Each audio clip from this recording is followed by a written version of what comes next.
आप सब भैया लोगों से, माता बहन से, चाचा बाबा, चाचा बड़ा दूर दूर से आई बनी जा, हमने का गाड़ी से आवत रही जा, तो वो सब बहुत दूर से साइकिल चला चला के आवत रही जा। जब आयल बनी जा 12-1 बजे तक जागरण हुई तो ओकरा के जागरण के मुद्रा में सुन लिया जाओ। तो दोनों हाथ को उठा दिया, तो जितना आदमी जब जेकरा माई से प्यार हुई, जे माई से बोर ना हुई, वो हाथ उठा सकता। आप सबके भी बा, जे माई से बोर हुई वो हाथ ना उठाई। अगर वो सब अपन मम्मी पापा से बोर बनी जाए तो हाथ मत उठाइए, कौन दिक्कत नहीं है। हाँ इहो बात बा, हाथ उठाई जाए तब इहो पता चली कि बगल वाला में कोई पूरा पार्टी नहीं है, अगर सबका हाथ आने के उठल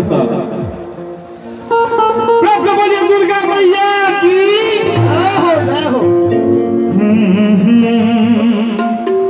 एक बच्चा अपने माँ की भावनाओं को कैसे प्रकट करता है हम अपने गीत के माध्यम से सुनाते हैं। अगर अच्छा लगे तो बस तालियां बजा के स्वागत कीजिए, हम खुश हैं। अरे अमृत के धार केहू कतनो पियाई गो माई बिना। अरे अमृत के धार केहू कतनो पियाई गो माई बिना। अरे कैसे करे जावा चुराई भाई गो माई बिना। कैसे करे जावा चुराई भाई गो माई बिना।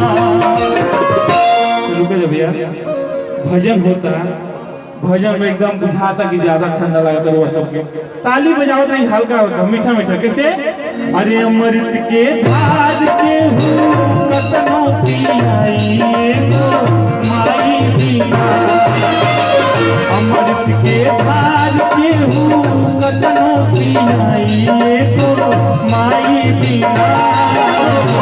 कैसे करे जावा चुराई भाई गो माई बिना। कैसे करे जावा चुराई भाई गो माई बिना।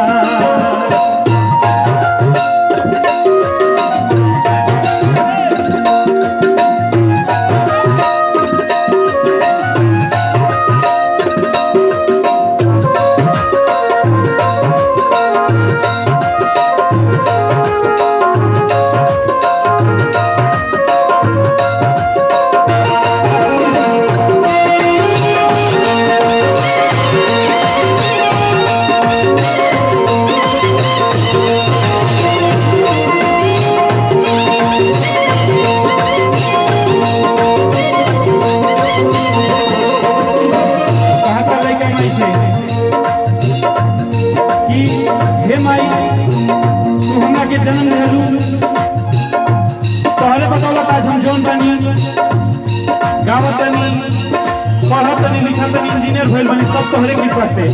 का कहता करे एहसान माई दुनिया दिखावेली।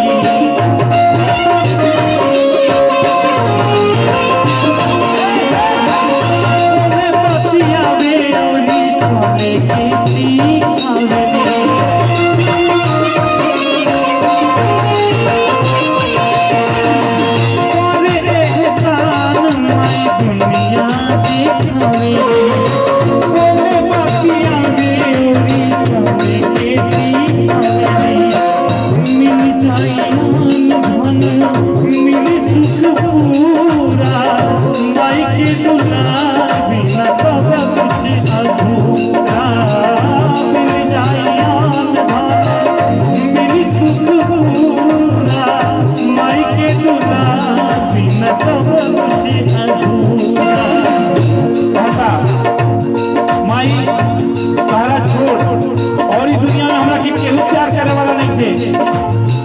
सर जी ध्यान दीजिएगा, मनोज सर